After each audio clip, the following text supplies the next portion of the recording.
एक दिन गौतम बुद्ध अपने शिष्यों के साथ एकदम शांत बैठे हुए थे।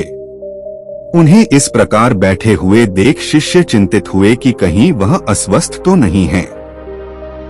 एक शिष्य ने उनसे पूछा कि आज वह मौन क्यों बैठे हैं, क्या शिष्यों से कोई गलती हो गई है। इसी बीच एक अन्य शिष्य ने पूछा कि क्या वह अस्वस्थ हैं, पर बुद्ध मौन रहे। तभी कुछ दूर खड़ा व्यक्ति जोर से चिल्लाया, आज मुझे सभा में बैठने की अनुमति क्यों नहीं दी गई है। बुद्ध आंखें बंद करके ध्यान मग्न हो गए। वह व्यक्ति फिर से चिल्लाया, मुझे प्रवेश की अनुमति क्यों नहीं मिली। इसी बीच एक उदार शिष्य ने उसका पक्ष लेते हुए कहा कि उसे सभा में आने की अनुमति प्रदान की जाए। बुद्ध ने आंखें खोली और बोले, नहीं, वह अछूत है, उसे आज्ञा नहीं दी जा सकती। यह सुनकर शिष्यों को बड़ा आश्चर्य हुआ।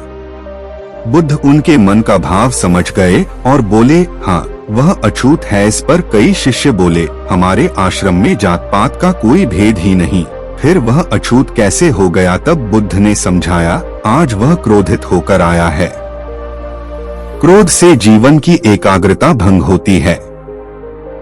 क्रोधी व्यक्ति प्राय मानसिक हिंसा कर बैठता है, इसलिए जब तक वह क्रोध में रहता है तब तक अछूत होता है। इसलिए उसे कुछ समय एकांत में खड़े रहना चाहिए। क्रोधित शिष्य भी बुद्ध की बातें सुन रहा था। पश्चाताप की अग्नि में तपकर वह समझ चुका था कि अहिंसा ही मनुष्य का महान कर्तव्य व परम धर्म है। वह बुद्ध के चरणों में गिर पड़ा और कभी क्रोध न करने का प्रण लिया।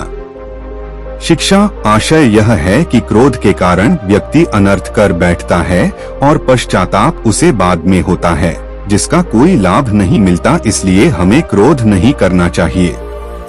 असल मायने में क्रोधित व्यक्ति अछूत हो जाता है और उसे अकेला छोड़ देना चाहिए। क्रोध करने से तन, मन और धन तीनों की हानि होती है। क्रोध से ज्यादा हानिकारक कोई और वस्तु नहीं है।